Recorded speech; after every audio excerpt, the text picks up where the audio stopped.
Don McGee, your nutrition evangelist here. I put the fun back into being healthy, and I love to work with women who have decided that it is time to make their health a priority. They need a little bit of help getting started or a guide along their journey. Today we are talking about balance. And you may imagine that being a nutrition and fitness kind of girl, I'm talking about the kind of balance that's like on a tightrope, hopping on one foot. I am not talking about that kind of balance. I'm talking about life balance. And the reason I feel it is so important to talk about this today is because my balance just went completely out the window for the last week. And this morning I woke up with a to-do list a mile long on my mind and absolutely no idea how I was going to get it all accomplished. And so I had to stop and take a breath or two or three and realize what had gone awry over the last week.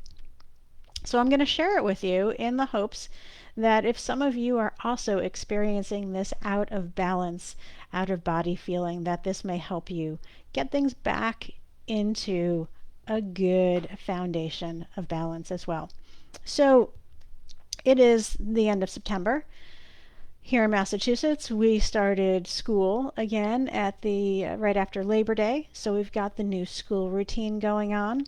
We have, the after school activities. We've got the homework. My kiddo's still got a part-time job. I signed up for a 14-day business accelerator course. What was I thinking?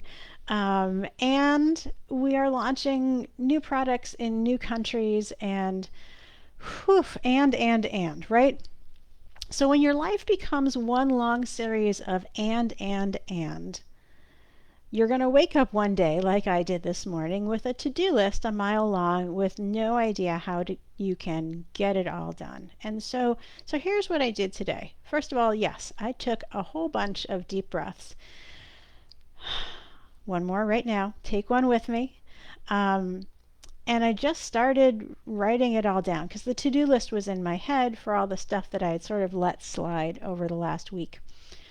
And I realized that I needed to take a look at my calendar, figure out where I could get stuff done, what I could eliminate from my day for my next couple of days, and how I could balance it out and how I could shrink my list of commitments of all the things that I said, sure, I can do that.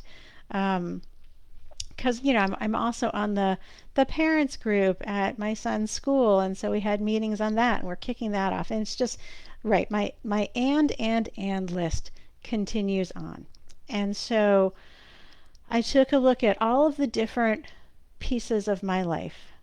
Some, we could say different boxes, different categories, right? There's the day job, there's my business, there's my kiddo, there's my family, there's my food, there are my workouts, and all of those things. So, for example, I got so busy with doing other things that I even didn't take my daily walks for a couple of days, and that's not good for any part of me. It's not good for my body. It's not good for my brain. It's not good for my health.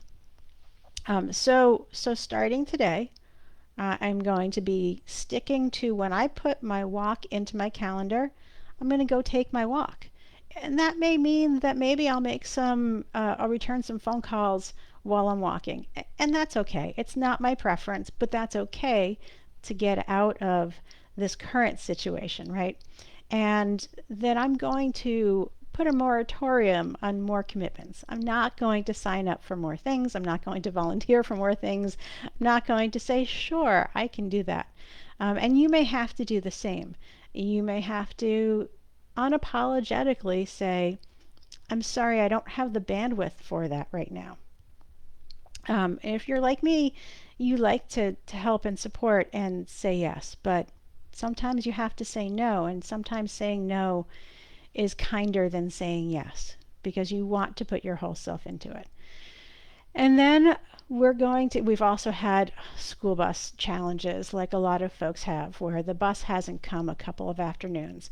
Sets everybody's stress level off the charts, and adds an hour to either my day or my husband's day to go pick up our kiddo who is now stressed out and waiting for someone to come pick him up where he's been waiting for half an hour. So yes, my life gets crazy busy, insane, as well as everybody else's. And so here are the couple of things that I'm doing, and hopefully they can help you as well. Breathe. Take full breaths. Every time I talk to a group of folks, one of the things I challenge them to do is to just stop and breathe for 2 minutes. You will be amazed at what a difference that makes in how you feel and how you are better able to process all the stuff that's going on in your life. Don't forget to breathe. Number 2, it's okay to say no. Sometimes saying no is kinder than saying yes. And we can say it in a way that is kind and generous. I'm sorry, I don't have the bandwidth to take that on right now. If I did, I wouldn't be able to do it justice. So let's find someone else who can do that. And then 3, make sure you're scheduling time in your calendar and sticking to it, because I always schedule time in my calendar and I broke my cardinal rule about sticking to it. So schedule time in your calendar for you and stick to it. Make it a high priority appointment, whether that is your walk, whether that is making sure that you are eating, whether that is making sure you have time to go curl up in a corner and read your book, whatever it is, schedule that time in your calendar and stick to it. So those are my 3 tips for today. I hope that helps you bring your life back into balance a little bit if it has gotten out of balance. And if you have any questions specific to you, please don't hesitate to drop a note in the comments, tag me in the comments, and let me know how I can help you bring balance back into your life. Because as always, what I hope for you is that you live a life you love without being hungry, feeling deprived, or giving up your glass of wine with dinner. So hopefully you'll join us at one of our upcoming Perfect Pairings events. This is your time. Let's get off the sidelines and back into the game and enjoy it.